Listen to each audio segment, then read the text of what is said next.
सो संतन ते पावे जी जिहा मनोरथ कार्य आराधे। सो संतन ते पावे जी जिहा मनोरथ कार्य आराधे।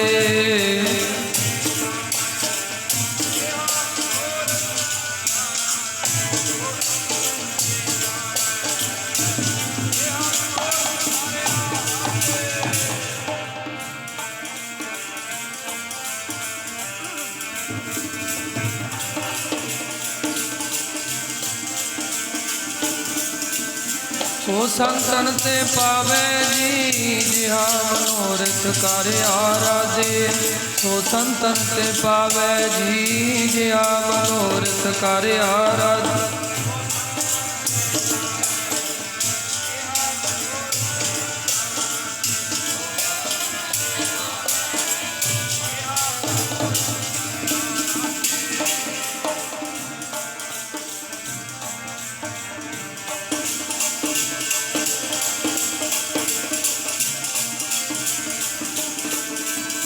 जिहा मनोरथ कार्य आराधे। जिहा मनोरथ कार्य आराधे।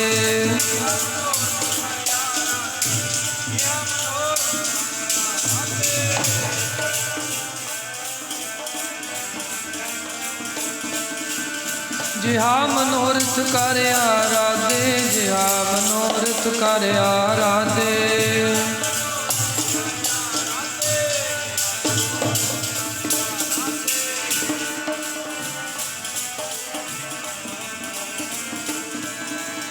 सो संतन ते पावे जी जिहा मनोरथ कार्य आराधे। सो संतन ते पावे जिहा मनोरथ कार्य आराधे।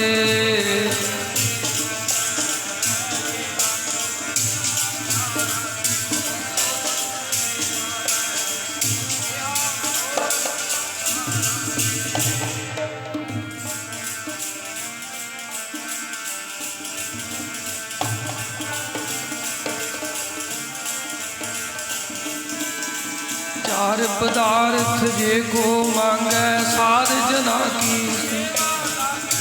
जे को अपना दुख मिटावे हर हर नाम हृदय सद गावे।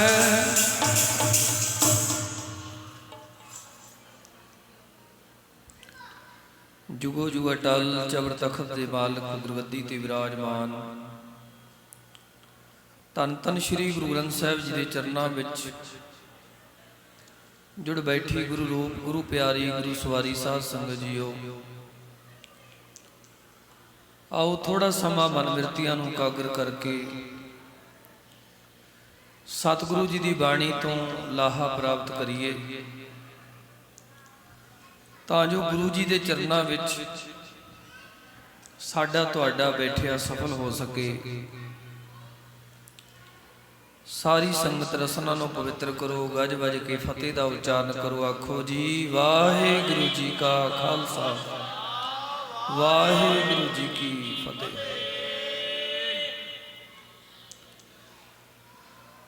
महापुरखों की पवित्र जात के अंदर कल रोज तो लै करके गुरमत समागम चल रहे हैं। दूसरे दिनों के संध्या वेले के दीवाना के अंदर आपां सारियां नूं जुड़ बैठण का समा प्राप्त होया है। जेकर श्री गुरु अर्जन देव महाराज सच्चे पातशाह जी नूं आपां बेनती करके पुछीए कि सच्चे पातशाह जी असीं परमेश्वर वाहिगुरु जी की उस्तत करनी है, असीं परमेश्वर वाहिगुरु की वडियाई करनी है, तां धन श्री गुरु अर्जन देव महाराज सच्चे पातशाह जी सानूं अपनी पवित्र गुरबाणी दे विच उचारे हुए बचन द्वारा समझाउंदे ने कि हे गुरसिखो, जेकर तुसीं अकाल पुरख वाहिगुरु जी की वडियाई करनी चाहुंदे हो तो कुछ असूल ने।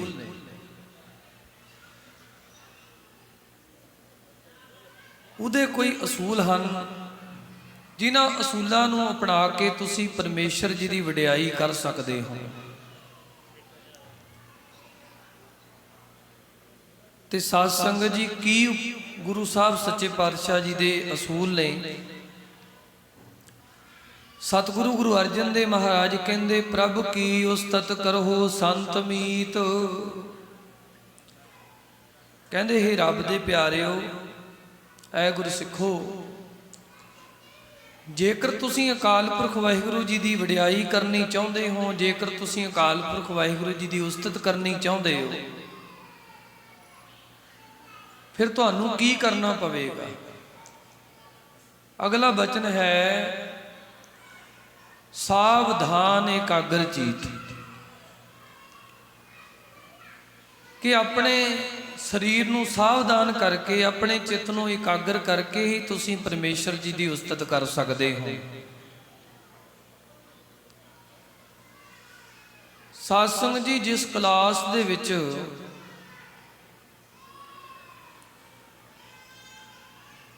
ਟੀਚਰ ਦੇ ਸਾਹਮਣੇ, ਅਧਿਆਪਕ ਦੇ ਸਾਹਮਣੇ ਬੱਚੇ ਪੜ੍ਹਨ ਵਾਲੇ ਰੌਲਾ ਪਾਈ ਜਾਣ ਤੇ ਉਸ ਅਧਿਆਪਕ ਦਾ ਪੜ੍ਹਾਇਆ ਹੋਇਆ ਕਿਸੇ ਵੀ ਬੱਚੇ ਦੇ ਮਨ ਤੇ ਅਸਰ ਨਹੀਂ ਕਰੇਗਾ।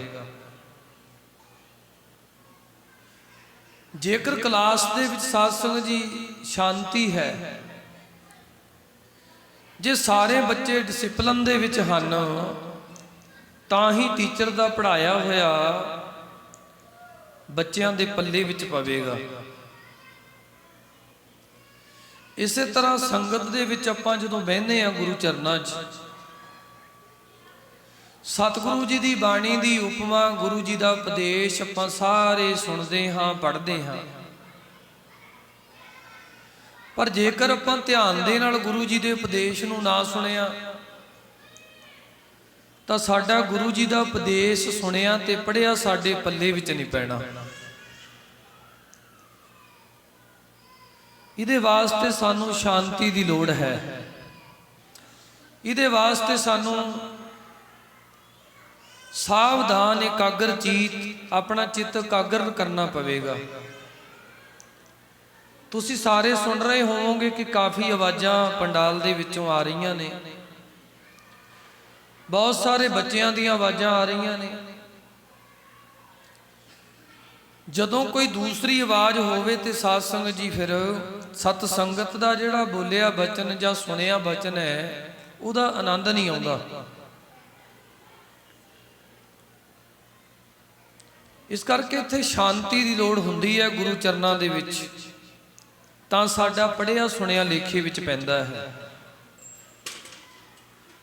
ਅਸੀਂ ਕਈ ਜਗ੍ਹਾ ਕੀਰਤਨ ਕਰਨ ਜਾਂਦੇ ਹਾਂ, ਉੱਥੇ ਬੜੀ ਸੰਗਤ ਪਿਆਰ ਦੇ ਨਾਲ, ਭਾਵਨਾ ਦੇ ਨਾਲ, ਬੜੀ ਸ਼ਾਂਤੀ ਦੇ ਨਾਲ ਬਹਿ ਕੇ ਕੀਰਤਨ ਸੁਣਦੀ ਹੈ। ਫਿਰ ਸਾਨੂੰ ਕੀਰਤਨ ਕਰਨ ਦਾ ਆਨੰਦ ਵੀ ਆਉਂਦਾ ਹੈ। ਹੁਣ ਜੇ ਸੰਗਤ ਦੇ ਵਿੱਚ ਸਾਧ ਸੰਗਤ ਦੀ ਆਵਾਜ਼ ਹੀ ਆਈ ਜਾਵੇ ਤੇ ਕੀਰਤਨ ਕਰਨ ਦਾ ਤੇ ਸੁਣਨ ਦਾ ਆਨੰਦ ਨਹੀਂ ਜੇ ਆਉਂਦਾ।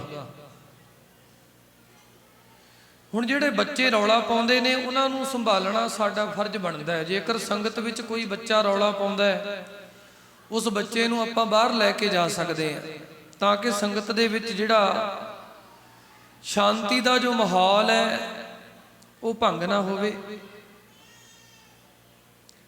ਤਾਂ ਕਿ ਜਿਹੜੀ ਸੰਗਤ ਸੁਣਨ ਵਾਲੀ ਹੈ ਉਹ ਪਿਆਰ ਨਾਲ ਸੁਣ ਸਕੇ। ਸਾਨੂੰ ਸਾਰਿਆਂ ਨੂੰ ਸਾਇਲੈਂਟ ਹੋਣਾ ਪਵੇਗਾ, ਸਾਨੂੰ ਸਾਰਿਆਂ ਨੂੰ ਸ਼ਾਂਤ ਹੋਣਾ ਪਵੇਗਾ, ਫਿਰ ਅਸੀਂ ਗੁਰੂ ਜੀ ਦੇ ਬਚਨਾਂ ਨੂੰ ਸੁਣ ਸਕਦੇ ਹਾਂ। ਫਿਰ ਅਸੀਂ ਗੁਰੂ ਜੀ ਦੇ ਬਚਨਾਂ ਨੂੰ ਸੁਣ ਕੇ ਮੰਨ ਸਕਦੇ ਹਾਂ। ਸੁਣਿਆ ਮੰਨਿਆ ਮਨ ਕੀਤਾ ਭਾਉ, ਅੰਤਰਗਤ ਤੀਰਥ ਮਲ ਨਾਓ। ਤੇ ਜੇਕਰ ਸਾਧ ਸੰਗਤ ਜੀ ਅਸੀਂ ਸ਼ਾਂਤੀ ਨਾਲ ਸੁਣਿਆ ਹੀ ਨਹੀਂ, ਫਿਰ ਪਤਾ ਗੁਰੂ ਗ੍ਰੰਥ ਸਾਹਿਬ ਜੀ ਕੀ ਕਹਿੰਦੇ ਨੇ, ਕਬੀਰ ਸਾਚਾ ਸਤਿਗੁਰ ਕਿਆ ਕਰੈ, ਜਿਉ ਸਿੱਖਾਂ ਮੈਂ ਚੂਕ। ਕਹਿੰਦੇ ਸੱਚਾ ਸਤਿਗੁਰੂ ਵੀ ਉੱਥੇ ਕੀ ਕਰੂਗਾ, ਜੇ ਸਿੱਖਾਂ ਦੇ ਵਿੱਚ ਹੀ ਚੂਕ ਹੈ, ਜੇ ਸਿੱਖ ਹੀ ਨਹੀਂ ਸੁਣਨਾ ਚਾਹੁੰਦੇ ਗੁਰੂ ਜੀ ਨੂੰ। ਕਹਿੰਦੇ ਅੰਧੇ ਏਕ ਨਾ ਲੱਗਈ, ਜਿਉ ਬਾਂਸ ਵਜਾਈਏ ਫੂਕ। ਕਹਿੰਦੇ ਤਾਂ ਜਿਵੇਂ ਬਾਂਸ ਦੇ ਵਿੱਚ ਫੂਕ ਮਾਰ ਦਿੱਤੀ। ਕਬੀਰ ਸਾਹਿਬ ਕਹਿੰਦੇ ਬਾਂਸ ਦੇ ਵਿੱਚ ਫੂਕ ਮਾਰੋ, ਇੱਕ ਪਾਸੇ ਦੀ ਬਾਂਸ ਦੇ ਵਿੱਚ ਫੂਕ ਮਾਰੋਗੇ ਤੇ ਦੂਸਰੇ ਪਾਸੇ ਜਿਉਂ ਦੀ ਤਿਉਂ ਬਾਂਸ ਦੇ ਵਿੱਚ ਮਾਰੀ ਹੋਈ ਫੂਕ ਨਿਕਲ ਜਾਵੇਗੀ, ਕੋਈ ਅਸਰ ਨਹੀਂ ਹੋਵੇਗਾ। ਜੇਕਰ ਗੁਰੂ ਜੀ ਦੇ ਬਚਨਾਂ ਨੂੰ ਸੁਣਿਆ ਹੀ ਨਹੀਂ ਧਿਆਨ ਦੇ ਨਾਲ, ਜੇ ਗੁਰੂ ਜੀ ਦੇ ਬਚਨਾਂ ਨੂੰ ਧਿਆਨ ਦੇ ਨਾਲ ਸੁਣ ਕੇ ਆਪਣੇ ਮਨ ਵਿੱਚ ਹੀ ਨਹੀਂ ਵਸਾਇਆ, ਫਿਰ ਸਾਡਾ ਸਾਧ ਸੰਗਤ ਜੀ ਗੁਰੂ ਦੇ ਚਰਨਾਂ ਵਿੱਚ ਆਉਣ ਦਾ ਜਿਹੜਾ ਸਮਾਂ ਹੈ ਉਹ ਸਫਲ ਨਹੀਂ ਜੀ ਹੋਣਾ। ਸਫਲ ਤਾਂ ਹੋਣਾ ਜੇ ਗੁਰੂ ਜੀ ਦੇ ਬਚਨਾਂ ਨੂੰ ਪਿਆਰ ਨਾਲ ਸੁਣਾਂਗੇ, ਸ਼ਾਂਤੀ ਨਾਲ ਬੈਠਾਂਗੇ, ਚੁੱਪ ਦਾ ਦਾਨ ਬਖਸ਼ਾਂਗੇ। ਕਈ ਜਗ੍ਹਾ ਲਿਖਿਆ ਹੁੰਦਾ, ਹੁਣ ਤਾਂ ਗੁਰਦੁਆਰਿਆਂ ਦੇ ਵਿੱਚ ਲਿਖਣਾ ਬੰਦ ਹੀ ਕਰ ਦਿੱਤਾ। ਪਹਿਲੇ ਸਮਿਆਂ ਦੇ ਵਿੱਚ ਲਿਖਿਆ ਹੁੰਦਾ ਸੀ ਵੀ ਸੰਗਤ ਵਿੱਚ ਚੁੱਪ ਦਾ ਦਾਨ ਬਖਸ਼ੋ ਜੀ। ਹੁਣ ਗੁਰਦੁਆਰਿਆਂ ਵਾਲਿਆਂ ਨੇ ਵੀ ਬੰਦ ਹੀ ਕਰਤਾ ਵੀ ਇਹਨਾਂ ਨੇ ਚੁੱਪ ਤਾਂ ਹੋਣਾ ਨਹੀਂ, ਲਿਖਣ ਦਾ ਵੀ ਕੀ ਫਾਇਦਾ ਹੈ। ਸਾਧ ਸੰਗਤ ਜੀ, ਗੁਰੂ ਜੀ ਦੀ ਬਾਣੀ ਸਾਡੇ ਬਾਣ ਮਾਰਦੀ ਹੈ, ਗੁਰੂ ਜੀ ਦੀ ਬਾਣੀ ਸਾਨੂੰ ਸਮਝਾਉਂਦੀ ਹੈ, ਪਰ ਸਾਡੇ ਮਨ ਇੰਨੇ ਕਠੋਰ ਬਣ ਚੁੱਕੇ ਨੇ, ਸਾਡੇ ਮਨ ਇੰਨੇ ਕਠੋਰ ਪੱਥਰ ਦੀ ਤਰ੍ਹਾਂ ਬਣ ਚੁੱਕੇ ਨੇ ਕਿ ਅਸੀਂ ਗੁਰੂ ਜੀ ਦੇ ਬਚਨਾਂ ਨੂੰ ਪਹਿਲੀ ਗੱਲ ਤਾਂ ਸੁਣਨਾ ਹੀ ਨਹੀਂ ਚਾਹੁੰਦੇ, ਤੇ ਜੇ ਕਿਤੇ ਅਸੀਂ ਗੁਰੂ ਜੀ ਦੇ ਬਚਨਾਂ ਨੂੰ ਸੁਣ ਲਈਏ ਤੇ ਅਸੀਂ ਫਿਰ ਗੁਰੂ ਜੀ ਦੇ ਬਚਨਾਂ ਨੂੰ ਮੰਨਣਾ ਹੀ ਨਹੀਂ ਚਾਹੁੰਦੇ। ਸਤਿਗੁਰੂ ਜੀ ਨੇ ਸਾਡੇ ਬਾਰੇ ਇਸ ਤਰ੍ਹਾਂ ਦੇ ਬਚਨ ਬੋਲ ਕੇ ਬਾਣੀ ਵਿੱਚ ਸਮਝਾਏ ਨੇ। ਸਾਡੇ ਪੱਥਰ ਵਰਗੇ ਦਿਲਾਂ ਨੂੰ ਸਤਿਗੁਰੂ ਜੀ ਇਸ ਤਰ੍ਹਾਂ ਬਚਨ ਕਰਦੇ ਐ। ਤੇਰੇ ਇੱਕ ਨਾਲ ਲੱਗੇ ਹੋਏ ਮਨਾ ਮੇਰਿਆ, ਬਾਣੀ ਤੇਰੇ ਬਾਣ ਮਾਰਦੀ। ਇੱਕ ਨਾਲ ਲੱਗੇ ਹੋਏ ਮਨਾ ਮੇਰਿਆ, ਬਾਣੀ ਤੇਰੇ ਬਾਣ ਮਾਰਦੀ।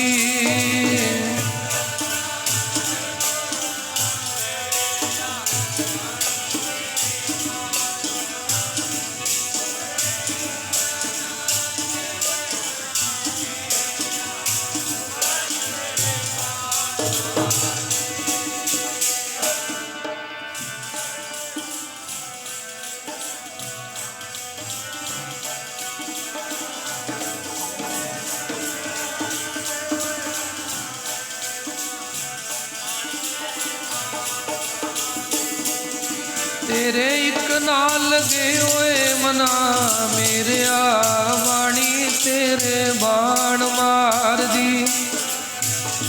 ਇੱਕ ਨਾਲ ਲੱਗੇ ਹੋਏ ਮਨਾ ਮੇਰਿਆ, ਬਾਣੀ ਤੇਰੇ ਬਾਣ ਮਾਰਦੀ।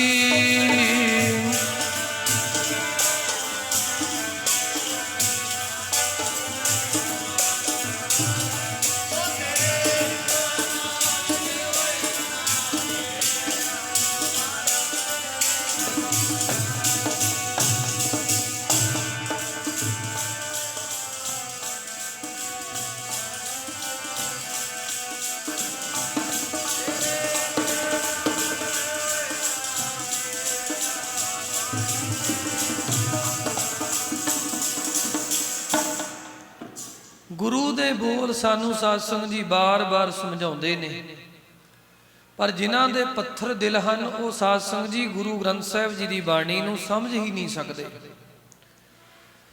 ਗੁਰੂ ਜੀ ਦੀ ਬਾਣੀ ਨੂੰ ਸਮਝਣ ਵਾਸਤੇ ਸਾਧ ਸੰਗਤ ਜੀ ਸਾਨੂੰ ਮੋਮ ਬਣਨਾ ਪਵੇਗਾ। ਸਾਡੇ ਪੱਥਰ ਦਿਲਾਂ ਨੂੰ ਸਾਧ ਸੰਗਤ ਜੀ ਪਿਘਲਾਣਾ ਪਵੇਗਾ, ਗੁਰੂ ਜੀ ਦੇ ਅੱਗੇ ਢੇਰੀ ਹੋਣਾ ਪਵੇਗਾ। ਔਰ ਗੁਰੂ ਜੀ ਦੇ ਬਚਨ ਸਾਨੂੰ ਪਿਆਰ ਦੇ ਨਾਲ ਸਮਝਣੇ ਪੈਣਗੇ, ਤਾਂ ਅਸੀਂ ਗੁਰੂ ਜੀ ਦੇ ਬਚਨ ਸਮਝ ਕੇ ਆਪਣੇ ਜੀਵਨ ਨੂੰ ਸਫਲ ਕਰ ਸਕਦੇ ਹਾਂ। ਇਸ ਕਰਕੇ ਜਦੋਂ ਵੀ ਗੁਰੂ ਜੀ ਦੇ ਬਚਨ ਸੁਣਨ ਨੂੰ ਪੜ੍ਹਨ ਨੂੰ ਮਿਲਣ, ਬੜੇ ਪਿਆਰ ਦੇ ਵਿੱਚ ਗੁਰੂ ਜੀ ਦੇ ਬਚਨਾਂ ਨੂੰ ਸੁਣਨਾ ਪੜ੍ਹਨਾ ਚਾਹੀਦਾ ਹੈ। ਹੁਣ ਥੋੜੀ ਜੀ ਸ਼ਾਂਤੀ ਬਣੀ ਹੈ, ਹੁਣ ਆਨੰਦ ਬਣਿਆ ਹੈ। ਇਸ ਤਰ੍ਹਾਂ ਦੀ ਹੀ ਸ਼ਾਂਤੀ ਗੁਰੂ ਦੇ ਚਰਨਾਂ ਵਿੱਚ ਬਣਾ ਕੇ, ਚੁੱਪ ਦਾ ਦਾਨ ਬਖਸ਼ ਕੇ ਗੁਰੂ ਜੀ ਦੇ ਵਚਨ ਸਾਡੇ ਹਿਰਦੇ ਵਿੱਚ ਪਹੁੰਚਣਗੇ। ਆਪਾਂ ਮਹਾਂਪੁਰਖਾਂ ਦੀ ਯਾਦ ਦੇ ਅੰਦਰ ਹਾਜ਼ਰੀਆਂ ਭਰਨ ਵਾਸਤੇ ਪਹੁੰਚੇ ਹਾਂ। ਇਹ ਸਾਧ ਸੰਗਤ ਜੀ ਉਹਨਾਂ ਮਹਾਂਪੁਰਖਾਂ ਦੀ ਯਾਦ ਹੈ ਜਿਨ੍ਹਾਂ ਨੇ ਆਪਣਾ ਸਾਰਾ ਹੀ ਜੀਵਨ ਗੁਰੂ ਦੇ ਲੇਖੇ ਵਿੱਚ ਲਾ ਦਿੱਤਾ। ਸਾਡਾ ਸਾਰਾ ਜੀਵਨ ਸਾਡੇ ਪਰਿਵਾਰ ਨੂੰ ਪਾਲਦਿਆਂ ਨਿਕਲ ਜਾਂਦਾ ਹੈ। ਪਹਿਲਾਂ ਆਪ ਵੱਡੇ ਹੁੰਨੇ ਆ ਆਪਾਂ, ਉਸ ਤੋਂ ਬਾਅਦ ਸਾਡਾ ਪਰਿਵਾਰ ਬਣਦਾ ਹੈ। ਸਾਰੀ ਜ਼ਿੰਦਗੀ ਇੱਕ ਮਨੁੱਖ ਦੀ ਆਪਣੇ ਪਰਿਵਾਰ ਨੂੰ ਪਾਲਣ ਪੋਸ਼ਣ ਤੇ ਹੀ ਲੰਘ ਜਾਂਦੀ ਹੈ। ਪਰਿਵਾਰ ਨੂੰ ਪਾਲਦਾ ਪਾਲਦਾ ਮਨੁੱਖ ਸਾਧ ਸੰਗਤ ਜੀ ਇੱਕ ਦਿਨ ਮਰ ਜਾਂਦਾ ਹੈ। ਮੁੜ ਕੇ ਸਾਧ ਸੰਗਤ ਜੀ 1-2 ਸਾਲ ਉਹਨੂੰ ਯਾਦ ਰੱਖਦੇ ਨੇ, ਮੁੜ ਕੇ ਭੁੱਲ ਜਾਂਦੇ ਹਨ। ਜਿਨ੍ਹਾਂ ਸਤਿਪੁਰਖਾਂ ਦੀ ਯਾਦ ਦੇ ਅੰਦਰ ਆਪਾਂ ਸਮਾਗਮ ਦੇ ਵਿੱਚ ਹਾਜ਼ਰੀਆਂ ਭਰ ਰਹੇ ਹਾਂ, ਉਹਨਾਂ ਨੇ ਸਾਰਾ ਜੀਵਨ ਗੁਰੂ ਦੇ ਉਪਦੇਸ਼ ਨੂੰ ਕਮਾਉਂਦਿਆਂ ਹੋਇਆਂ ਆਪਣਾ ਸਾਰਾ ਜੀਵਨ ਲਗਾਇਆ ਹੈ। ਇਸ ਕਰਕੇ ਉਹਨਾਂ ਦੀ ਯਾਦ ਜਿਹੜੀ ਹੈ ਉਹ ਸੰਸਾਰ ਦੇ ਵਿੱਚ ਮਨਾਈ ਜਾ ਰਹੀ ਹੈ। ਹਰ ਸਾਲ ਮਨਾਉਂਦੇ ਨੇ ਮਹਾਂਪੁਰਖ। ਆਪਾਂ ਸ੍ਰੀ ਗੁਰੂ ਗ੍ਰੰਥ ਸਾਹਿਬ ਮਹਾਰਾਜ ਸੱਚੇ ਪਾਤਸ਼ਾਹ ਮਹਾਰਾਜ ਜੀ ਦੀ ਬਾਣੀ ਦਾ ਸ਼ਬਦ ਪੜ੍ਹਿਆ ਹੈ। ਸਤਿਗੁਰੂ ਸੱਚੇ ਪਾਤਸ਼ਾਹ ਮਹਾਰਾਜ ਜੀ ਕਹਿੰਦੇ ਨੇ, ਕਹਿੰਦੇ ਜੋ ਕਿਛ ਕਰੈ ਸੋਈ ਪ੍ਰਭ ਮਨ ਹੈ, ਓਏ RAM ਨਾਮ ਰੰਗ ਰਾਤੇ। ਜਿਹੜੇ ਅਕਾਲ ਪੁਰਖ ਵਾਹਿਗੁਰੂ ਜੀ ਦੇ ਨਾਮ ਦੇ ਵਿੱਚ ਰੰਗੇ ਹੋਏ ਨੇ, ਪਿਆਰ ਵਿੱਚ ਰੰਗੇ ਹੋਏ ਨੇ ਨਾ, ਕਹਿੰਦੇ ਉਹ ਅਕਾਲ ਪੁਰਖ ਵਾਹਿਗੁਰੂ ਜੀ ਨੂੰ ਸਵੀਕਾਰ ਕਰ ਲੈਂਦੇ ਨੇ, ਭਾਵ ਉਹਨੂੰ ਸਮਰਪਿਤ ਹੋ ਕੇ ਅਕਾਲ ਪੁਰਖ ਵਾਹਿਗੁਰੂ ਜੀ ਦੀ ਹਰ ਗੱਲ ਨੂੰ ਮੰਨਣ ਨੂੰ ਤਿਆਰ ਹੋ ਜਾਂਦੇ ਨੇ। ਭਾਵ ਜੀ ਜੋ ਪ੍ਰਮਾਤਮਾ ਕਰਦਾ ਹੈ ਉਹ ਉਸ ਨੂੰ ਭਲਾ ਕਰਕੇ ਜਾਣਦੇ ਨੇ। ਭਾਵ ਪਰਮੇਸ਼ਰ ਜੀ ਦੇ ਹੁਕਮ ਦੇ ਵਿੱਚ ਆਪਣਾ ਜੀਵਨ ਕੱਢਦੇ ਨੇ। ਤੇ ਅਗਲਾ ਬਚਨ ਕੀਤਾ, ਤਿਨ ਕੀ ਸੋਭਾ ਸਭਨੀ ਥਾਈ, ਜਿਨ ਪ੍ਰਭ ਕੇ ਚਰਨ ਪ੍ਰਾਤੇ। ਜਿਨ੍ਹਾਂ ਨੇ ਅਕਾਲ ਪੁਰਖ ਵਾਹਿਗੁਰੂ ਜੀ ਦੇ ਨਾਮ ਰੂਪੀ ਚਰਨਾਂ ਨੂੰ ਪਕੜ ਲਿਆ, ਜਿਹੜੇ 8 ਪਹਿਰ ਪਰਮੇਸ਼ਰ ਜੀ ਦੇ ਨਾਮ ਨੂੰ ਜਪਦੇ ਰਹਿੰਦੇ ਨੇ, ਧੰਨ ਧੰਨ ਸ੍ਰੀ ਗੁਰੂ ਅਰਜਨ ਦੇਵ ਮਹਾਰਾਜ ਕਹਿੰਦੇ ਨੇ ਉਹਨਾਂ ਦੀ ਸੋਭਾ ਜਿਹੜੀ ਹੈ, ਉਹਨਾਂ ਦੀ ਜਿਹੜੀ ਵਡਿਆਈ ਹੈ, ਸਾਰੇ ਪਾਸੇ ਸਾਰੀ ਦੁਨੀਆ ਦੇ ਵਿੱਚ ਫੈਲ ਜਾਂਦੀ ਹੈ। ਸਾਰੀ ਦੁਨੀਆ ਉਹਨਾਂ ਦੀ ਸੋਭਾ ਕਰਦੀ ਹੈ। ਕਿਉਂ ਸੋਭਾ ਕਰਦੀ? ਕਿਉਂਕਿ ਉਹਨਾਂ ਨੇ ਸੱਚੇ ਅਕਾਲ ਪੁਰਖ ਵਾਹਿਗੁਰੂ ਜੀ ਦੇ ਨਾਮ ਰੂਪੀ ਚਰਨਾਂ ਨੂੰ ਪਕੜ ਲੈਣਾ ਕੀਤਾ ਹੈ। ਤੇ ਅਗਲਾ ਬਚਨ ਸਤਿਗੁਰੂ ਕਹਿੰਦੇ, ਮੇਰੇ RAM ਰਾਏ ਹਰ ਸੰਤਾਂ ਜੀਵੜ ਨਾ ਕੋਈ। ਸਤਿਗੁਰੂ ਕਹਿੰਦੇ ਰੱਬ ਦੇ ਪਿਆਰਿਆਂ ਵਰਗਾ ਸੰਸਾਰ ਵਿੱਚ ਕੋਈ ਨਹੀਂ ਲੱਭਦਾ। ਜਿਹੋ ਜੇ ਰੱਬ ਦੇ ਪਿਆਰੇ ਨੇ, ਉਹੋ ਜਿਹਾ ਸੰਸਾਰ ਵਿੱਚ ਕੋਈ ਨਹੀਂ ਲੱਭਦਾ। ਭਗਤਾਂ ਕੀ ਚਾਲ ਨਿਰਾਲੀ, ਚਾਲਾਂ ਨਿਰਾਲੀ ਭਗਤਾਂ ਕੇਰੀ, ਬਿਖਮ ਮਾਰਗ ਚੱਲਣਾ। ਲੱਭ ਲੋਭ ਹੰਕਾਰ ਤਜ ਤ੍ਰਿਸ਼ਨਾ, ਬਹੁਤ ਨਾਹੀ ਬੋਲਣਾ। ਖੰਨਿਓ ਤਿੱਖੀ ਵਾਲੋ ਨਿੱਕੀ ਏਤ ਮਾਰਗ ਜਾਣਾ। ਗੁਰ ਪ੍ਰਸਾਦੀ ਜਿਨੀ ਆਪ ਤਜਿਆ ਹਰ ਵਾਸਨਾ ਸਮਾਣੀ। ਕਹੈ ਨਾਨਕ ਚਾਲ ਭਗਤਾਂ ਜੁਗ ਹੋ ਜੁਗ ਨਿਰਾਲੀ। ਰੱਬ ਦੇ ਪਿਆਰਿਆਂ ਦੀ ਚਾਲ ਦੁਨੀਆ ਨਾਲੋਂ ਵੱਖਰੀ ਹੁੰਦੀ ਹੈ।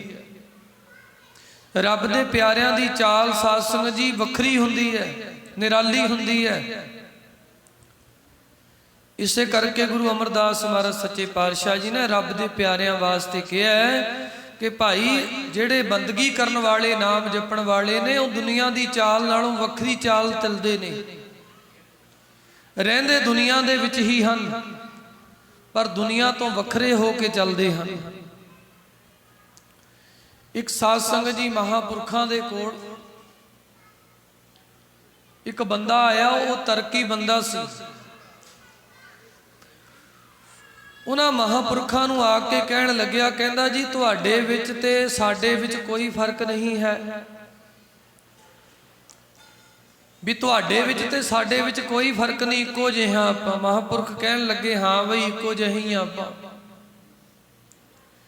ਕਹਿੰਦਾ ਜੀ ਜਿਹੋ ਜਿਹਾ ਸਰੀਰ ਤੁਹਾਡਾ ਹੈ ਉਹੋ ਜਿਹਾ ਸਾਡਾ ਸਰੀਰ ਹੈ। ਬਾਬਾ ਜੀ ਕਹਿਣ ਲੱਗੇ, ਮਹਾਂਪੁਰਖ ਕਹਿੰਦੇ, ਹਾਂ ਬਈ ਜਿਹੋ ਜਿਹਾ ਸਰੀਰ ਤੁਹਾਡਾ ਬਣਾਇਆ ਪਰਮੇਸ਼ਰ ਨੇ, ਉਹ ਜਿਹਾ ਸਰੀਰ ਸਾਡਾ ਬਣਿਆ। ਮਹਾਂਪੁਰਖ ਕਹਿੰਦੇ, ਠੀਕ ਹੈ, ਅੱਗੇ ਦੱਸ। ਕਹਿੰਦਾ ਜੀ ਅਸੀਂ ਘਰਾਂ ਵਿੱਚ ਰਹਿੰਦੇ ਆ, ਤੁਸੀਂ ਡੇਰਿਆਂ ਵਿੱਚ ਗੁਰਦੁਆਰਿਆਂ ਵਿੱਚ ਰਹਿੰਦੇ ਹੋ, ਕੀ ਫਰਕ ਹੈ? ਮਹਾਂਪੁਰਖ ਕਹਿੰਦੇ ਇਹ ਵੀ ਗੱਲ ਤੇਰੀ ਠੀਕ ਹੈ ਬਈ, ਅਸੀਂ ਡੇਰਿਆਂ ਵਿੱਚ ਗੁਰਦੁਆਰਿਆਂ ਵਿੱਚ ਰਹਿੰਦੇ ਆ, ਤੁਸੀਂ ਘਰਾਂ 'ਚ ਰਹਿੰਦੇ ਹੋ, ਉਹ ਵੀ ਠੀਕ ਹੈ, ਬਰਾਬਰੀ ਆ ਆਪਾਂ। ਕਹਿੰਦਾ ਜੀ ਅਸੀਂ ਵੀ ਘਰਾਂ 'ਚ ਰਹਿ ਕੇ ਰੋਟੀ ਪਾਣੀ ਭੋਜਨ ਛਕਦੇ ਆ, ਤੁਸੀਂ ਵੀ ਅਸਥਾਨਾਂ ਤੇ ਡੇਰਿਆਂ ਤੇ ਗੁਰਦੁਆਰਿਆਂ ਤੇ ਰਹਿ ਕੇ ਭੋਜਨ ਪਾਣੀ ਛਕਦੇ ਹੋ। ਮਹਾਂਪੁਰਖ ਕਹਿੰਦੇ ਹਾਂ ਬਈ ਇਹ ਵੀ ਗੱਲ ਤੇਰੀ ਠੀਕ ਹੈ, ਮੰਨ ਲੈਂਦੇ ਆ। ਅੱਗੇ ਦੱਸ। ਕਹਿੰਦਾ ਜੀ ਸਾਡੇ ਬੱਚੇ ਨੇ, ਅਸੀਂ ਪਰਿਵਾਰ ਵਾਲੇ ਆ, ਬੱਚਿਆਂ ਵਾਲੇ ਆ, ਤੇ ਤੁਹਾਡੇ ਕੋਲ ਤੁਹਾਡੇ ਚੇਲੇ ਨੇ, ਤੁਹਾਡੇ ਸੇਵਕ ਨੇ, ਇੱਕੋ ਹੀ ਗੱਲ ਹੈ। ਜਿਹੋ ਜੇ ਸਾਡੇ ਬੱਚੇ ਨੇ ਉਹੋ ਜੇ ਤੁਹਾਡੇ ਸੇਵਕ ਨੇ। ਮਹਾਂਪੁਰਖ ਕਹਿਣ ਲੱਗੇ ਹਾਂ ਵੀ ਇਹ ਵੀ ਗੱਲ ਸੱਚੀ ਹੈ, ਅਸੀਂ ਮੰਨ ਲੈਂਦੇ ਆ ਵੀ ਤੁਹਾਡੇ ਬੱਚੇ ਨੇ, ਤੁਸੀਂ ਪਰਿਵਾਰ 'ਚ ਰਹਿੰਦੇ ਹੋ, ਸਾਡੇ ਸੇਵਕ ਨੇ, ਸੇਵਾ ਕਰਨ ਵਾਲੇ ਨੇ, ਅਸੀਂ ਉਹਨਾਂ 'ਚ ਰਹਿੰਦੇ ਆ। ਤੁਸੀਂ ਵੀ ਘਰਾਂ 'ਚ ਰਹਿ ਕੇ ਰੋਟੀ ਖਾਂਦੇ, ਅਸੀਂ ਵੀ ਖਾਂਦੇ ਆ। ਤੁਸੀਂ ਘਰਾਂ 'ਚ ਰਹਿੰਦੇ ਹੋ, ਅਸੀਂ ਗੁਰੂ ਸਥਾਨਾਂ ਤੇ ਰਹਿੰਦੇ ਆ। ਠੀਕ ਹੈ, ਤੁਹਾਡਾ ਵੀ ਸਰੀਰ ਪ੍ਰਮਾਤਮਾ ਨੇ ਉਹੋ ਜਿਹਾ ਬਣਾਇਆ, ਸਾਡਾ ਵੀ ਇਹੋ ਜਿਹਾ ਬਣਾਇਆ, ਤੇਰੀਆਂ ਸਾਰੀਆਂ ਹੀ ਗੱਲਾਂ ਠੀਕ ਹੈ। ਮਹਾਂਪੁਰਖ ਕਹਿੰਦੇ ਮੰਨ ਲਿਆ, ਜੋ ਤੂੰ ਕਿਹਾ ਅਸੀਂ ਮੰਨ ਲਿਆ। ਕਹਿੰਦੇ ਹੁਣ ਮੈਂ ਕੁਝ ਕਹਾਂ? ਕਹਿੰਦਾ ਜੀ ਕਹੋ। ਮਹਾਂਪੁਰਖ ਕਹਿਣ ਲੱਗੇ ਆਪਾਂ ਨਾ ਵਾਹਿਗੁਰੂ ਪਾਸੋਂ, ਅਕਾਲ ਪੁਰਖ ਜੀ ਪਾਸੋਂ ਕੁਝ ਦਾਤਾਂ ਮੰਗਾਂਗੇ, ਕੋਈ ਵਸਤੂਆਂ ਮੰਗਾਂਗੇ। ਕਹਿੰਦੇ ਜਿਹੜੀ ਜਿਹੜੀ ਵਸਤੂ ਮੈਂ ਮੰਗੀ ਜਾਵਾਂਗਾ ਉਹੀ ਉਹੀ ਤੂੰ ਮੰਗੀ ਜਾਵੀਂ। ਮਹਾਂਪੁਰਖ ਕਹਿੰਦੇ ਜਿਹੜੀ ਵਸਤੂ ਅਕਾਲ ਪੁਰਖ ਤੋਂ ਮੈਂ ਮੰਗਾਂਗਾ ਉਹੀ ਤੂੰ ਮੰਗੀ, ਮੇਰੇ ਪਿੱਛੇ ਪਿੱਛੇ ਤੂੰ ਬੋਲੀ। ਕਹਿੰਦਾ ਜੀ ਠੀਕ ਹੈ। ਮਹਾਂਪੁਰਖ ਹੱਥ ਜੋੜ ਲਏ, ਅਕਾਲ ਪੁਰਖ ਵਾਹਿਗੁਰੂ ਅੱਗੇ ਬੇਨਤੀ ਕਰਦੇ ਕਿ ਹੇ ਅਕਾਲ ਪੁਰਖ ਵਾਹਿਗੁਰੂ ਸਾਡੇ ਤੇ ਕਿਰਪਾ ਕਰ, ਸਾਨੂੰ ਸੋਹਣੀ ਤਕੜੀ ਮਾਇਆ ਸਾਡੇ ਕੋਲ ਆ ਜੇ। ਤੇ ਪਿੱਛੇ ਪਿੱਛੇ ਉਹ ਪ੍ਰੇਮੀ ਵੀ ਮਹਾਂਪੁਰਖਾਂ ਦੇ ਪਿੱਛੇ ਪਿੱਛੇ ਬੋਲਦਾ ਹੈ, ਕਹਿੰਦਾ ਹੇ ਅਕਾਲ ਪੁਰਖ ਵਾਹਿਗੁਰੂ ਜੀ ਚੰਗੀ ਚੋਖੀ ਮਾਇਆ ਆ ਜਾਵੇ ਸਾਡੇ ਕੋਲ। ਤੇ ਫਿਰ ਮਹਾਂਪੁਰਖਾਂ ਨੇ ਦੂਸਰੀ ਵਾਰ ਕਿਹਾ ਹੇ ਅਕਾਲ ਪੁਰਖ ਵਾਹਿਗੁਰੂ ਜੀ ਚੰਗੀ ਸਿਹਤ ਬਖਸ਼ੋ, ਤੰਦਰੁਸਤੀ ਬਖਸ਼ੋ। ਉਹ ਪ੍ਰੇਮੀ ਫਿਰ ਮਹਾਂਪੁਰਖਾਂ ਦੇ ਪਿੱਛੇ ਪਿੱਛੇ ਬੋਲਦਾ ਕਿ ਹੇ ਅਕਾਲ ਪੁਰਖ ਜੀ ਚੰਗੀ ਸਿਹਤ ਬਖਸ਼ੋ, ਤੰਦਰੁਸਤੀ ਬਖਸ਼ੋ, ਦੇਹ ਰੋਗਤਾ ਬਖਸ਼ੋ। ਤੇ ਮਹਾਂਪੁਰਖ ਅਗਲਾ ਬਚਨ ਕਰਦੇ, ਕਹਿੰਦੇ ਹੇ ਅਕਾਲ ਪੁਰਖ ਵਾਹਿਗੁਰੂ ਦੁਨੀਆ ਦੇ तमाम ਪਦਾਰਥ ਮੇਰੀ ਝੋਲੀ 'ਚ ਪਾ ਦੇ। ਉਹ ਪ੍ਰੇਮੀ ਵੀ ਸਾਧ ਸੰਗਤ ਜੀ ਮਹਾਂਪੁਰਖਾਂ ਦੇ ਪਿੱਛੇ ਬੋਲਦਾ ਕਿ ਹੇ ਅਕਾਲ ਪੁਰਖ ਵਾਹਿਗੁਰੂ ਦੁਨੀਆ ਦੇ तमाम ਪਦਾਰਥ ਮੇਰੀ ਝੋਲੀ 'ਚ ਪਾ ਦਿਓ, ਸੁੱਖ ਮੇਰੀ ਝੋਲੀ 'ਚ ਪਾ ਦਿਓ। ਉਸ ਤੋਂ ਬਾਅਦ ਮਹਾਂਪੁਰਖ ਕਹਿਣ ਲੱਗੇ ਹੇ ਅਕਾਲ ਪੁਰਖ ਵਾਹਿਗੁਰੂ ਜਿੰਨੀਆਂ ਵੀ ਦਾਤਾਂ, ਜਿੰਨੀਆਂ ਵੀ ਵਸਤੂਆਂ ਅਸੀਂ ਤੁਹਾਡੇ ਕੋਲੋਂ ਮੰਗੀਆਂ ਨੇ ਇਹ ਸਾਰੀਆਂ ਤੁਸੀਂ ਵਾਪਸ ਲੈ ਲਓ। ਮਹਾਂਪੁਰਖਾਂ ਨੇ ਤਾਂ ਇਹ ਬੇਨਤੀ ਕਰ ਦਿੱਤੀ। ਤੇ ਜਿਹੜਾ ਉਹ ਪ੍ਰੇਮੀ ਕਹਿੰਦਾ ਸੀ ਵੀ ਅਸੀਂ ਤੁਹਾਡੇ ਵਰਗੇ ਹੀ ਆ, ਤੁਸੀਂ ਸਾਡੇ ਵਰਗੇ ਹੀ ਹੋ, ਉਹ ਕੁਛ ਨਾ ਬੋਲਿਆ। ਮਹਾਂਪੁਰਖ ਕਹਿੰਦੇ ਭਾਈ ਦਾਤ ਮੰਗ ਪਰਮੇਸ਼ਰ ਪਾਸੋਂ ਕਿ ਹੇ ਅਕਾਲ ਪੁਰਖ ਜੀ ਜਿੰਨੀਆਂ ਦਾਤਾਂ ਅਸੀਂ ਮੰਗੀਆਂ ਨੇ ਸਾਰੀਆਂ ਵਾਪਸ ਲੈ ਲਓ। ਤੇ ਮਹਾਂਪੁਰਖਾਂ ਨੂੰ ਕਹਿਣ ਲੱਗਿਆ, ਕਹਿੰਦਾ ਜੀ ਇਹ ਕਿਵੇਂ ਕਿਹਾ ਜਾ ਸਕਦਾ ਹੈ? ਤੇ ਮਹਾਂਪੁਰਖ ਕਹਿੰਦੇ ਭਾਈ ਆਪਾਂ ਦਾਤਾਂ ਮੰਗੀਆਂ ਸੀ ਪ੍ਰਮਾਤਮਾ ਕੋਲੋਂ, ਹੁਣ ਆਪਾਂ ਇਹ ਕਹਿੰਦੇ ਆ ਅਕਾਲ ਪੁਰਖ ਜੀ ਨੂੰ ਵੀ ਸਾਰੀਆਂ ਦਾਤਾਂ ਤੁਸੀਂ ਵਾਪਸ ਲੈ ਲਓ। ਤੂੰ ਕਹਿੰਦਾ ਸੀ ਤੁਹਾਡੇ ਵਿੱਚ ਤੇ ਸਾਡੇ ਵਿੱਚ ਕੋਈ ਫਰਕ ਨਹੀਂ ਹੈ, ਤੇ ਜੇ ਫਰਕ ਨਹੀਂ ਤਾਂ ਜਿਹੜੀ ਦਾਤ ਮੈਂ ਪ੍ਰਮਾਤਮਾ ਕੋਲੋਂ ਮੰਗੀ ਹੈ ਕਿ ਹੇ ਅਕਾਲ ਪੁਰਖ ਜੀ ਜਿੰਨੀਆਂ ਦਾਤਾਂ ਅਸੀਂ ਮੰਗੀਆਂ ਸਭ ਵਾਪਸ ਲੈ ਲਓ, ਫਿਰ ਤੂੰ ਵੀ ਇਹ ਦਾਤ ਪਰਮੇਸ਼ਰ ਕੋਲੋਂ ਮੰਗ ਕਿ ਹੇ ਅਕਾਲ ਪੁਰਖ ਜੀ ਜਿੰਨੀਆਂ ਦਾਤਾਂ ਅਸੀਂ ਮੰਗੀਆਂ ਨੇ ਉਹ ਸਾਰੀਆਂ ਦਾਤਾਂ ਵਾਪਸ ਲੈ ਲਓ। ਮਹਾਂਪੁਰਖਾਂ ਨੂੰ ਹੱਥ ਜੋੜ ਕੇ ਕਹਿਣ ਲੱਗਿਆ, ਕਹਿੰਦਾ ਬਾਬਾ ਜੀ ਇਹ ਗੱਲ ਨਹੀਂ ਕਹੀ ਜਾਣੀ। ਤੇ ਅੱਗੋਂ ਸਤਿਪੁਰਖ ਹੱਸ ਕੇ ਆਖਣ ਲੱਗੇ, ਕਹਿੰਦੇ ਬਸ ਇਹੀ ਫਰਕ ਹੈ ਸਾਡਾ ਤੇ ਤੁਹਾਡਾ। ਤੁਸੀਂ ਦੁਨੀਆ ਦੇ ਲੋਕ ਅਕਾਲ ਪੁਰਖ ਵਾਹਿਗੁਰੂ ਜੀ ਪਾਸੋਂ ਮੰਗਣ ਹੀ ਜਾਣਦੇ ਹੋ ਕਿ ਹੇ ਅਕਾਲ ਪੁਰਖ ਵਾਹਿਗੁਰੂ ਸਾਨੂੰ ਆਹ ਦੇ ਦੇ, ਸਾਨੂੰ ਆਹ ਦੇ ਦੇ, ਪਰ ਕਦੇ ਤੁਸੀਂ ਅਕਾਲ ਪੁਰਖ ਨੂੰ ਇਹ ਬੇਨਤੀ ਨਹੀਂ ਕੀਤੀ ਸੱਚੇ ਪਾਤਸ਼ਾਹ ਸਾਨੂੰ ਭਾਵੇਂ ਤੂੰ ਕੁਝ ਵੀ ਨਾ ਦੇ ਅਸੀਂ ਫੇਰ ਵੀ ਤੇਰੇ ਚਰਨਾਂ ਦੇ ਨਾਲ ਜੁੜੇ ਰਹਿਣਾ ਹੈ। ਮਹਾਂਪੁਰਖ ਕਹਿੰਦੇ ਤੁਹਾਡੇ ਵਿੱਚ ਅਤੇ ਸਾਡੇ ਵਿੱਚ ਇਹੀ ਫਰਕ ਹੈ, ਤੁਸੀਂ ਮੰਗਣਾ ਹੀ ਜਾਣਦੇ ਹੋ ਬਸ ਅਕਾਲ ਪੁਰਖ ਜੀ ਕੋਲੋਂ, ਤੇ ਅਸੀਂ ਜੇ ਮੰਗਣਾ ਜਾਣਦੇ ਹਾਂ ਤੇ ਅਕਾਲ ਪੁਰਖ ਵਾਹਿਗੁਰੂ ਜੀ ਨੂੰ ਸਭ ਸਮਰਪਿਤ ਕਰਨਾ ਵੀ ਜਾਣਦੇ ਹਾਂ। ਮਹਾਂਪੁਰਖ ਕਹਿੰਦੇ ਇੰਨਾ ਕੁ ਫਰਕ ਹੈ ਸਾਡੇ ਤੇ ਤੁਹਾਡੇ ਵਿੱਚ। ਇਸੇ ਕਰਕੇ ਧੰਨ ਸ਼੍ਰੀ ਗੁਰੂ ਗ੍ਰੰਥ ਸਾਹਿਬ ਮਹਾਰਾਜ ਸੱਚੇ ਪਾਤਸ਼ਾਹ ਜੀ ਨੇ ਇਹ ਨਿਰਣਾ ਕਰਕੇ ਸਾਨੂੰ ਦੱਸਿਆ ਕਿ ਸੰਸਾਰੀ ਲੋਕਾਂ ਦੇ ਵਿੱਚ ਤੇ ਰੱਬ ਦੇ ਪਿਆਰਿਆਂ ਦੇ ਵਿੱਚ ਇੰਨਾ ਕੁ ਫਰਕ ਹੈ ਕਿ ਸੰਸਾਰ ਦੇ ਲੋਕ ਪ੍ਰਮਾਤਮਾ ਕੋਲੋਂ ਬਸ ਮੰਗਣਾ ਹੀ ਜਾਣਦੇ ਆ, ਪਰ ਰੱਬ ਦੇ ਪਿਆਰੇ ਅਕਾਲ ਪੁਰਖ ਜੀ ਨੂੰ ਸਮਰਪਿਤ ਹੋ ਕੇ ਉਹਦੇ ਰੰਗਾਂ ਦੇ ਵਿੱਚ ਰਾਜੀ ਰਹਿੰਦੇ ਹਨ।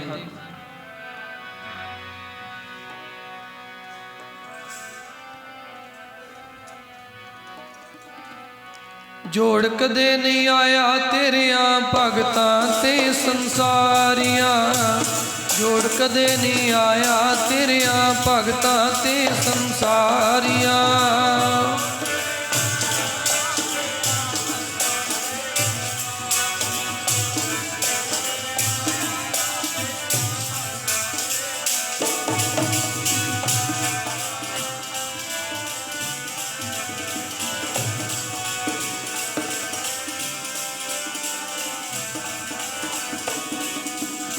ਜੋੜ ਕਦੇ ਨਹੀਂ ਆਇਆ ਤੇਰਿਆਂ ਭਗਤਾਂ ਤੇ ਸੰਸਾਰੀਆਂ, ਜੋੜ ਕਦੇ ਨਹੀਂ ਆਇਆ ਤੇਰਿਆਂ ਭਗਤਾਂ ਤੇ ਸੰਸਾਰੀਆਂ।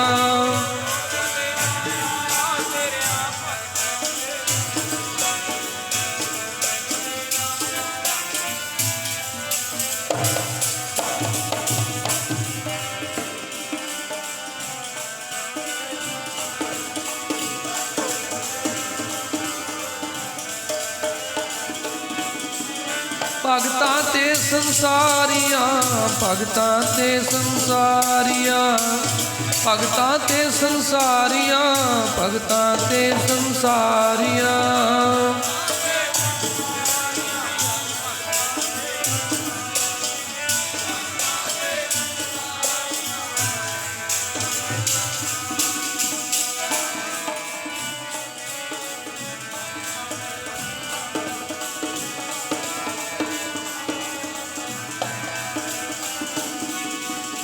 ਜੋੜ ਕਦੇ ਨਹੀਂ ਆਇਆ ਤੇਰਿਆਂ ਭਗਤਾਂ ਤੇ ਸੰਸਾਰੀਆਂ, ਜੋੜ ਕਦੇ ਨਹੀਂ ਆਇਆ ਤੇਰਿਆਂ ਭਗਤਾਂ ਤੇ ਸੰਸਾਰੀਆਂ।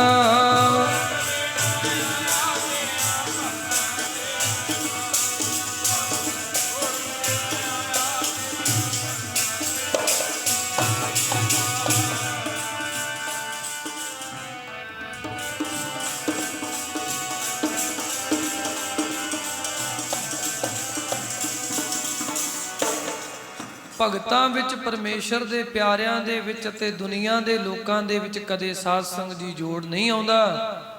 ਕਿਉਂ ਨਹੀਂ ਜੋੜ ਆਉਂਦਾ? ਕਿਉਂਕਿ ਸਤਿਗੁਰੂ ਜੀ ਕਹਿੰਦੇ ਪਰਮੇਸ਼ਰ ਜੀ ਦੇ ਭਗਤਾਂ ਨੇ ਨਿਰੰਕਾਰ ਦੀ ਗੱਲ ਕਰਨੀ ਹੈ ਤੇ ਦੁਨੀਆ ਦੇ ਲੋਕਾਂ ਨੇ ਸੰਸਾਰ ਦੀ ਗੱਲ ਕਰਨੀ ਹੈ। ਇੰਨਾ ਕੀ ਫਰਕ ਹੈ, ਲੋਕ ਸੰਸਾਰ ਦੇ ਵਿੱਚ ਸੰਸਾਰ ਦੀਆਂ ਗੱਲਾਂ ਕਰਦੇ ਨੇ, ਰੱਬ ਦੇ ਪਿਆਰੇ ਦੁਨੀਆ ਵਿੱਚ ਰਹਿ ਕੇ ਨਿਰੰਕਾਰ ਦੀਆਂ ਗੱਲਾਂ ਕਰਦੇ ਨੇ। ਇਸ ਕਰਕੇ ਰੱਬ ਦੇ ਪਿਆਰਿਆਂ ਵਿੱਚ ਤੇ ਦੁਨੀਆ ਦੇ ਲੋਕਾਂ ਦੇ ਵਿੱਚ ਜੋੜ ਨਹੀਂ ਆਉਂਦਾ। ਹਾਂ, ਅਸੀਂ ਰੱਬ ਦੇ ਪਿਆਰਿਆਂ ਦੇ ਸਾਧ ਸੰਗਤ ਜੀ ਉਪਦੇਸ਼ ਤੇ ਚੱਲ ਕੇ, ਉਹਨਾਂ ਦੇ ਪਾਏ ਪੂਰਨਿਆਂ ਤੇ ਚੱਲ ਕੇ ਆਪਣੇ ਜੀਵਨ ਨੂੰ ਸਵਾਰ ਸਕਦੇ ਹਾਂ। ਅੱਜ ਮਹਾਂਪੁਰਖ ਜਿਨ੍ਹਾਂ ਦੀ ਯਾਦ ਦੇ ਅੰਦਰ ਆਪਾਂ ਜੁੜੇ ਹਾਂ, ਉਹਨਾਂ ਨੇ ਜੀਵਨ ਦੇ ਵਿੱਚ ਸਾਧ ਸੰਗਤ ਜੀ ਅਕਾਲ ਪੁਰਖ ਵਾਹਿਗੁਰੂ ਜੀ ਦੇ ਨਾਮ ਦੇ ਨਾਲ ਜੁੜ ਕੇ, ਸੇਵਾ ਸਿਮਰਨ ਦੇ ਨਾਲ ਜੁੜ ਕੇ ਸਾਨੂੰ ਇੱਕ ਰਸਤਾ ਵਿਖਾਇਆ ਹੈ, ਸਾਨੂੰ ਇੱਕ ਰਾਹ ਵਿਖਾਇਆ ਕਿ ਇਹ ਦੁਨੀਆ ਦੇ ਲੋਕੋ, ਤੁਸੀਂ ਵੀ ਗੁਰੂ ਜੀ ਦੇ ਉਪਦੇਸ਼ ਤੇ ਚੱਲ ਕੇ ਅਕਾਲ ਪੁਰਖ ਵਾਹਿਗੁਰੂ ਜੀ ਦੇ ਨਾਮ ਨੂੰ ਜਪ ਕੇ ਆਪਣਾ ਲੋਕ ਤੇ ਪਰਲੋਕ ਸਵਾਰ ਸਕਦੇ ਹੋ। ਅੱਜ ਉਹਨਾਂ ਦੀ ਯਾਦ ਸਾਨੂੰ ਸਾਧ ਸੰਗਤ ਜੀ ਰਾਹ ਵਿਖਾਉਂਦੀ ਹੈ। ਇਸ ਕਰਕੇ ਉਹਨਾਂ ਦੇ ਸਾਧ ਸੰਗਤ ਜੀ ਪੂਰਨਿਆਂ ਤੇ ਚੱਲੀਏ। ਜੋ ਉਹਨਾਂ ਨੇ ਉਪਦੇਸ਼ ਆਪ ਕਮਾਇਆ, ਜੋ ਉਪਦੇਸ਼ ਆਪ ਕਮਾ ਕੇ ਉਹਨਾਂ ਨੇ ਸਾਧ ਸੰਗਤ ਜੀ ਦੁਨੀਆ ਦੇ ਲੋਕਾਂ ਤਾਹੀਂ ਵਰਤਾਇਆ ਹੈ, ਆਓ ਉਸ ਉਪਦੇਸ਼ ਨੂੰ ਆਪਣੇ ਜੀਵਨ ਦੇ ਵਿੱਚ ਧਾਰਨ ਕਰੀਏ।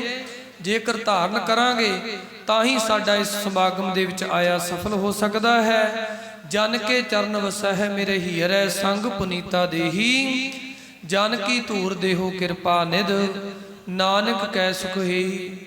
ਕਬੀਰ ਸੰਤ ਕੀ ਗੈਲ ਨਾ ਛੋਡੀਐ ਮਾਰਗ ਲਾਗਾ ਜਾਓ, ਪੇਖਤ ਹੀ ਪੁਨੀਤ ਹੋਏ ਭੇਟਤ ਜਪੀਐ ਨਾਓ।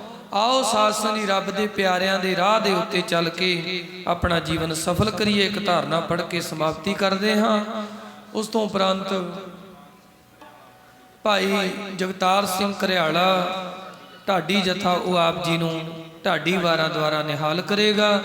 ਆਓ ਮਹਾਂਪੁਰਖਾਂ ਦੇ ਸਾਧ ਸੰਗ ਦੀ ਰਾਹ ਤੇ ਚੱਲ ਕੇ ਆਪਣਾ ਲੋਕ ਪਰਲੋਕ ਸਵਾਰੀਏ, ਤਾਂ ਜੋ ਸਾਡਾ ਸਮਾਗਮ ਦੇ ਵਿੱਚ ਆਇਆ ਸਫਲ ਹੋ ਸਕੇ। ਗੈਲ ਸੰਤਾਂ ਦੀ ਕਦੇ ਨਾ ਛੱਡੀਏ, ਪਿੱਛੇ ਪਿੱਛੇ ਲੱਗ ਚੱਲੀਏ। ਗੈਲ ਸੰਤਾਂ ਦੀ ਕਦੇ ਨਾ ਛੱਡੀਏ, ਪਿੱਛੇ ਪਿੱਛੇ ਲੱਗ ਤੁਰੀਏ।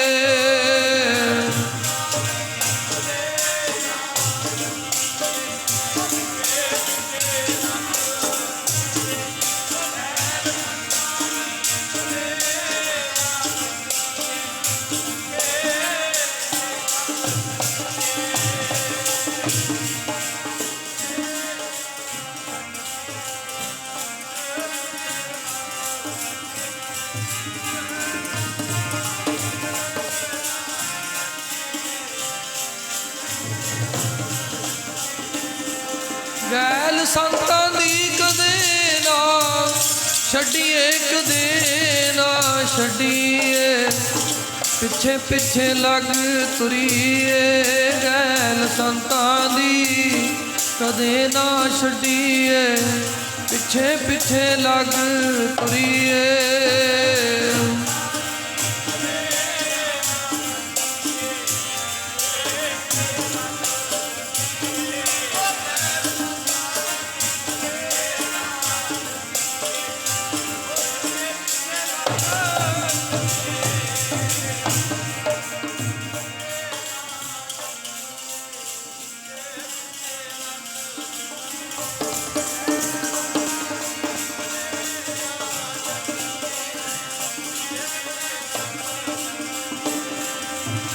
ਪਿੱਛੇ ਪਿੱਛੇ ਜੀ ਲੱਗ ਤੁਰੀਏ, ਪਿੱਛੇ ਪਿੱਛੇ ਜੀ ਲੱਗ ਤੁਰੀਏ।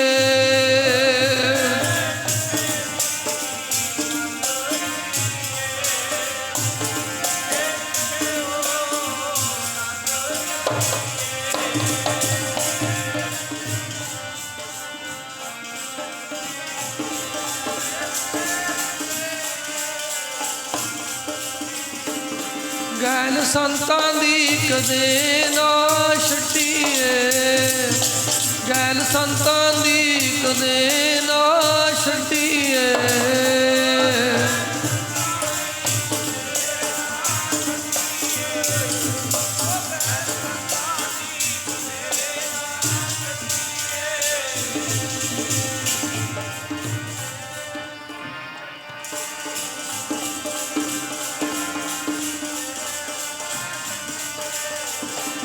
ਗੈਲ ਸੰਤਾਂ ਦੀ ਕਦੇ ਨਾ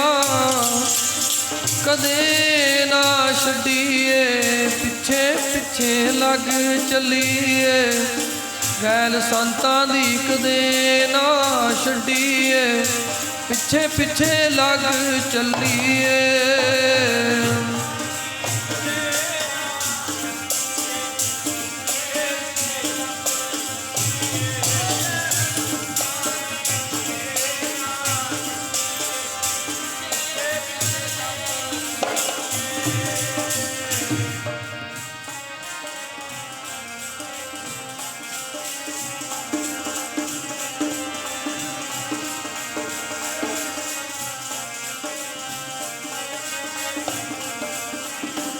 कबीर संत की गैल न छोड़िए मार्ग लगा जाओ, देखत ही पुनीत होए।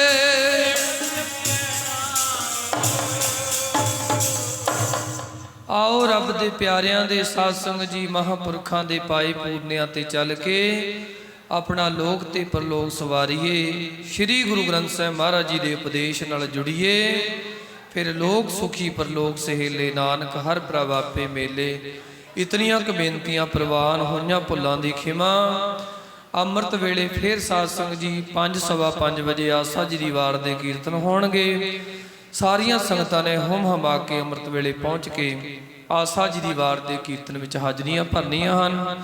ਸੋ ਆਓ ਹੁਣ ਢਾਡੀ ਜਥੇ ਪਾਸੋਂ ਢਾਡੀ ਵਾਰਾਂ ਸਰਵਣ ਕਰੀਏ ਜੀ। ਬੁਲਾਓ ਫਤਿਹ, ਆਖੋ ਜੀ ਵਾਹਿਗੁਰੂ ਜੀ ਕਾ ਖਾਲਸਾ, ਵਾਹਿਗੁਰੂ ਜੀ ਕੀ ਫਤਿਹ।